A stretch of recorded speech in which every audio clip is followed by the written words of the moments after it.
Você certamente já deve ter ouvido o argumento de Franz Oppenheimer sobre os meios econômicos e os meios políticos. Porém, no livro O Estado, de Franz Oppenheimer, tem muito mais insights interessantes que põem em xeque as teorias estatistas. Por sinal, esse livro tem cheiro gostoso, hein? Que editora é essa? Editora Conkin. Editora Conkin.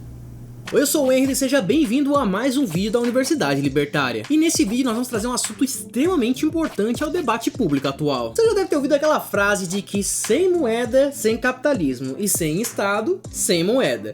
Portanto, sem Estado, sem capitalismo. Ou seja, o capitalismo tem como condição necessária o Estado. Só que parece que a história é um pouquinho diferente. Veja, eu tava lá escrevendo o prefácio do livro Pelo Fim do Banco Central, e nele eu coloquei muitas respostas às atuais críticas ao pensamento libertário e ao pensamento liberal. E muitas das referências usadas nesse prefácio está aqui, ó, nesse livro maravilhoso. O que acontece é o seguinte, a primeira vez que eu tive contato com Franz Oppenheimer foi no livro Anatomia do Estado de Murray Newton Rothbard. Coloque abaixo se contigo foi a mesma coisa. Lá ele traz a síntese do argumento de Oppenheimer, tanto sobre o meio econômico quanto sobre o meio político, e de sua sustentação de como surge e se mantém o Estado, como ele também faz raciocínios mais avançados. Foi daí que eu fui lá então e comecei a ler o livro do Franz Oppenheimer, que na minha época não existia tradução.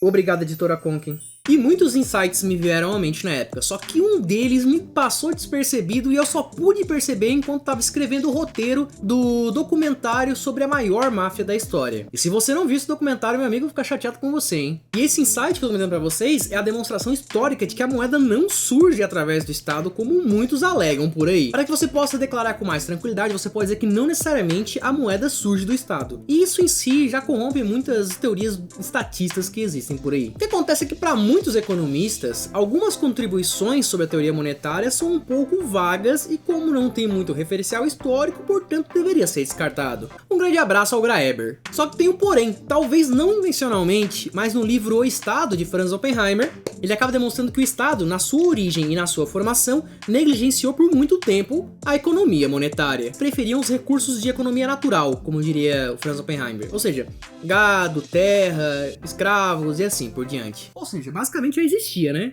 Se ele negligenciou, porque já existia. Mas vamos continuar o raciocínio. Ele preferia tanto para receber dos povos subjugados esses recursos, quanto para pagar, por exemplo, os vassalos, que era quem cuidava das vilas, tinha poder, vamos assim dizer. Isso acontece por um motivo bem simples. Oppenheimer comenta, dado a não generalização da moeda e do baixo grau de divisão do trabalho, a exploração de grande propriedade de terra só poderiam ser feitas de imediato, ou seja, consumo real dos produtos. E ele comenta o seguinte, onde quer que um Estado viva em economia natural, o dinheiro é um luxo supérfluo.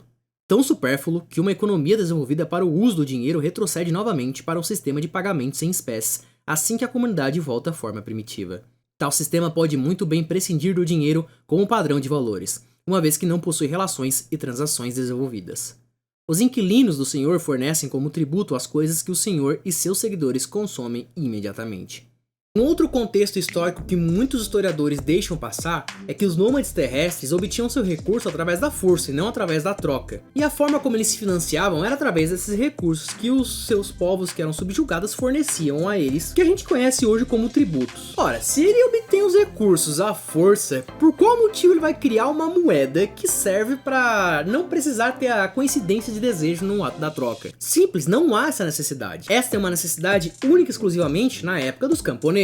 Mas existe uma alegação que é importante de responder, que seria o seguinte, tá, mas como é que surgiu o padrão de preços para que possa se permutar recurso por tal recurso? Antes de qualquer coisa, para explicar isso eu preciso dizer que o dinheiro ele é uma classe de recursos. Classe no sentido de que existe uma finalidade específica. Por exemplo, assim como eu falo alimento vem para você uma classe de recursos com uma finalidade específica, alimentar, o dinheiro também tem uma finalidade específica. A hipótese mais coerente, que para mim se adequa mais à realidade, é de que o recurso ele não veio já com a finalidade de servir como um recurso permutador, vamos assim dizer. Ele primeiro surge com uma finalidade específica primária e depois ele se desenvolve para a finalidade de permutar. Para explicar melhor, eu vou usar o sal como exemplo. Uma das dificuldades dos seres humanos era manter a conservação dos alimentos. E como os seres humanos agem por provisão, ao longo do processo histórico, faz sentido entender que eles demandavam recursos que conseguiam aumentar a conservação dos alimentos. Muitos eram os processos que permitiam tal conservação. Um deles é o sal, e essa necessidade fazia com que o sal acabasse sendo trocado entre pessoas. o que gerava um grau de divisibilidade entre recursos. Veja, como um sal de um lado e um sal de outro tem as mesmas qualidades, tornando eles fungíveis, não faz sentido admitir que uma pessoa trocava sal por sal, então elas trocavam sal por outros recursos. E como elas demandavam sal porque precisavam conservar alimentos, então a demanda por sal era sempre constante e alta. E essas permutas de sal entre outros recursos geram um grau de divisibilidade que é o que a gente chama de preço. Só que esse preço que eu tô comentando não carrega até agora o teor monetário. Acontece que o histórico de preço acaba guiando as decisões das pessoas, permitindo que elas possam conjecturar as inúmeras trocas entre sal e outros recursos no futuro. E foi este processo de adicionar uma utilidade a mais ao recurso, neste caso uma expectativa de aceitabilidade futura, que permitiu que o fenômeno do dinheiro surgisse. Ora, sabendo que as pessoas vão precisar conservar alimentos e que o sal é uma forma delas, a demanda por sal no futuro me parece quase que certeiro, o que explicaria, por exemplo, as pessoas poderem estocar sal para trocar no futuro. E dado que elas trocaram no passado, elas já conseguem ter uma ideia mais ou menos do quanto de sal abrir de mão em detrimento de recursos que elas vão demandar. Ponto é, este é um exemplo específico, existem outros exemplos históricos também, mas a moeda surge por conta de uma necessidade dos camponeses. Só que até agora eu não expliquei o motivo do Estado precisar do dinheiro, e se ele rogou para si é porque ele também vem a uma utilidade. E essa lacuna, meus amigos, que Franz Oppenheimer preenche em seu maravilhoso livro Brasil.